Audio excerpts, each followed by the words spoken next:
Bonsoir chers téléspectateurs, ravi de vous retrouver dans votre émission Archiculture. Pour ce 5e numéro, Archiculture vous propose un reportage sur les défis de développement des villes. Toujours dans ce même reportage, Archiculture a aussi abordé la question de la restructuration des quartiers, notamment les causes et les avantages. Restez avec nous pour suivre les détails. À tout de suite.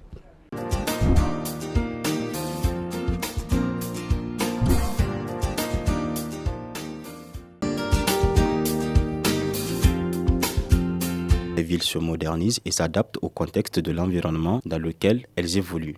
Ceci passe par la réhabilitation des infrastructures existantes et la création de nouvelles villes.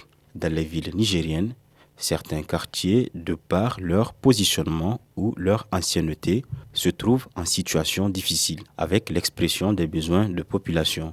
Ces besoins s'observent par l'occupation des espaces non habitables, le déversement des eaux usées et ordures, etc. Pour pallier ces problèmes, les institutions en charge entreprennent des opérations de restructuration des quartiers. Restructurer un quartier, donc je vais donner une définition très simple qui sort de notre loi, la loi 2017-20 du 12 avril 2017, qui fixe les principes fondamentaux de l'urbanisme et de l'aménagement urbain.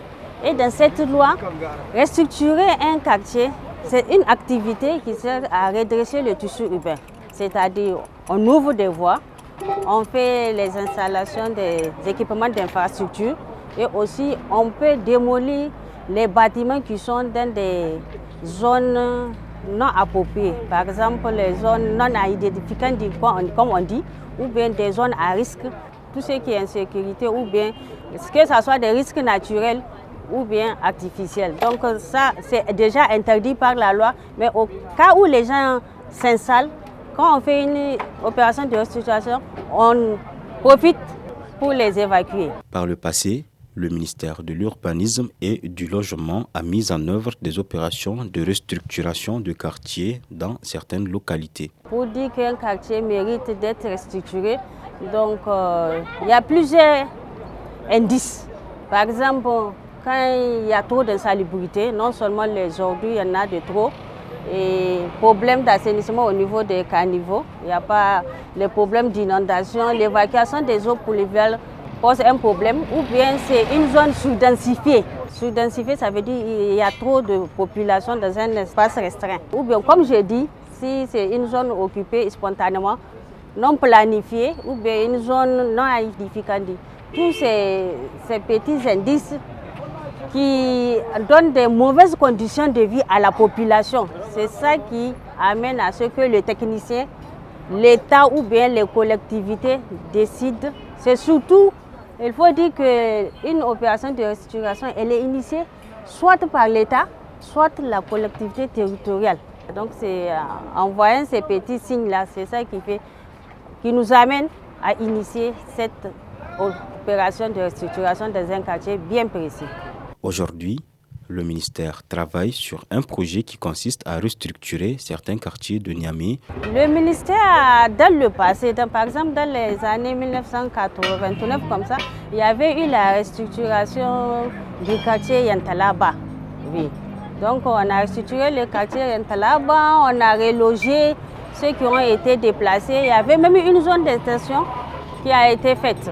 Hormis la situation de Yantalaba, il y a aussi la dédensification de l'ancien noyau de Koni, le quartier Kaura.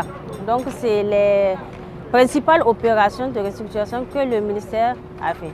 Et actuellement, nous, ce qu'on fait et ce qui nous occupe comme opération de restructuration ou réhabilitation, comme vous voulez, c'est celle qui concerne les quartiers de Gamkele Saga. L'étude d'état des lieux, elle est déjà réalisée. Donc ici au ministère, nous avons lancé les appels d'offres pour qu'on nous réalise les études des plans d'aménagement, l'évaluation des biens qui seront touchés au cas où on va faire les tracés de voies. Il faut dire que nous, on fait ça en partenariat avec l'ONU Habitat. On a rencontré non seulement la population, mais aussi les autorités municipales. Donc on leur a présenté un certain nombre de projets communautaires qu'eux, ils vont gérer à leur niveau. Donc il faut dire que le projet Gamkale Saga, ça tient toujours. L'objectif principal d'une opération de restructuration de quartier est d'améliorer les conditions de population qui y vivent. Quand on restructure un quartier, les populations même se sentiront mieux parce que la restructuration, c'est pour l'amélioration de leur cadre de vie. Une fois que votre quartier est assaini, c'est déjà un bien, vous vous sentez à l'aise, vous vous sentez dédensifié, vous vous sentirez aussi à l'aise. Et en plus de ça, dans les opérations de restructuration, par exemple comme ce qu'on a fait à Yantala, et c'est ce qu'on projette faire à Gamkale, il y aura la construction des latrines privées dans les concessions. Donc ceux qui n'en ont pas, ils en auront. Il y aura aussi la construction des latrines publiques que la population va gérer parce qu'ils vont chercher un gérant. Et en plus, il y aura, comment dire, les bonnes fontaines. Et les bonnes fontaines, il y aura toujours un kiosque où le gérant peut faire son petit commerce. Il y aura aussi un appui financier pour leur groupement, pour les activités génératrices de revenus. Donc vous voyez, et les jeunes aussi seront organisés pour la collecte des ordures ménagères parce qu'on va déposer, il y a le projet de déposer des conteneurs. Donc, et les jeunes seront organisés. En fait, il y aura aussi la lutte contre le chômage. Non seulement le quartier sera assaini, le cadre de vie sera meilleur, mais aussi il y aura des activités pour lutter contre le chômage. Donc ce que nous on demande à la population, c'est qu'elle s'approprie ce projet. Parce que ces projets-là, c'est pour eux. Restructurer un quartier, c'est pour toi qui vis dedans. C'est pour toi. Donc c'est de faciliter la tâche et de participer aussi à l'opération. La restructuration des quartiers est une opération avantageuse pour les populations en ce qu'elle contribue à l'amélioration de leur cadre de vie. Pour la réussir, la participation des bénéficiaires est capitale, notamment la mise en œuvre et la gestion des infrastructures qui seront mises en place.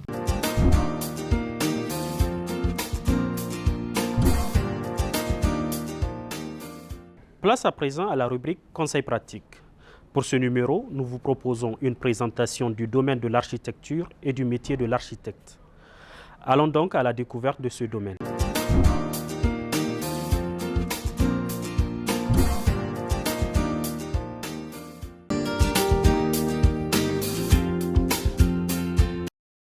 L'architecture, qu'est-ce que c'est? L'architecture est définie comme une expression de la culture. Elle est reconnue comme le premier des arts majeurs dans la classification des arts communément admise du XXe siècle des 9 arts majeurs et fait partie des beaux-arts. Elle désigne également l'ensemble des connaissances et des techniques de cet art de concevoir et de construire des structures complexes englobant les édifices terrestres, les espaces et les paysages modifiés par l'homme répondant à des critères architecturaux, les artefacts habitables naviguant sur l'eau et sous l'eau et dans l'espace que l'humanité a pu imaginer et réaliser au fil des millénaires. Qu'en est-il alors de l'architecte? Dans son acception classique, l'architecte est d'abord un artiste, éventuellement un technicien spécialisé dans le métier de la conception des bâtiments. Répondant aux besoins de son client, il traduit en dessin expressif ou technique une réflexion sur l'espace attribué à une construction qui est un abri ou un signal pour la lumière, les volumes et les matériaux. Puis il conduit le chantier. Bien, mais quelles sont ses missions? L'architecte possède plusieurs casquettes. Il doit être créatif tout en respectant des contraintes législatives et budgétaires. Il est également responsable du bon déroulement des travaux du début à la fin d'un chantier de construction. Il assure les missions ci-après. Dessiner les plans pour la construction ou la rénovation d'un bâtiment tels que les maisons, les immeubles, à la demande du client, qu'ils soient privés ou publics. Ces plans peuvent être soumis à des modifications en fonction des vœux des clients, des lois d'urbanisme et des différentes contraintes comme celles liées aux caractéristiques du terrain, par exemple. établir la faisabilité du projet et procéder ou faire procéder si besoin à toutes les études nécessaires. Lorsque le projet est validé par le client, l'architecte choisit les différentes entreprises qui vont intervenir sur la construction, telles que la maçonnerie, l'électricité, la plomberie, la charpente, l'isolation, etc. Si l'architecte est également le maître d'œuvre, il établit un planning précis des différentes phases du chantier qu'il doit suivre. Il rédige également des comptes rendus réguliers concernant l'avancement des travaux pour tenir ses clients informés. Remplir la demande de permis de construire auprès du service de l'urbanisme si nécessaire avec toutes les pièces indispensables telles que les plans, les croquis, les photographies, etc. Garant du bon déroulement des travaux, l'architecte doit faire en sorte que les entreprises présentes sur le chantier travaillent dans les délais et respectent bien les plans. L'architecte assure également la direction technique et coordonne les travaux jusqu'à la réception de l'ouvrage. Il doit prendre en compte à la fois les contraintes d'ordre réglementaire, les exigences du client et de plus en plus les aspects et enjeux liés à la transition écologique.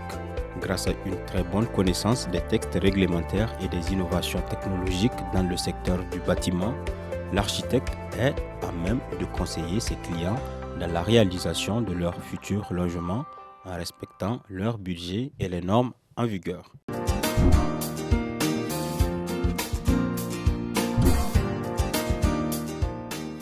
Mesdames et messieurs, c'est tout pour ce numéro de Archiculture.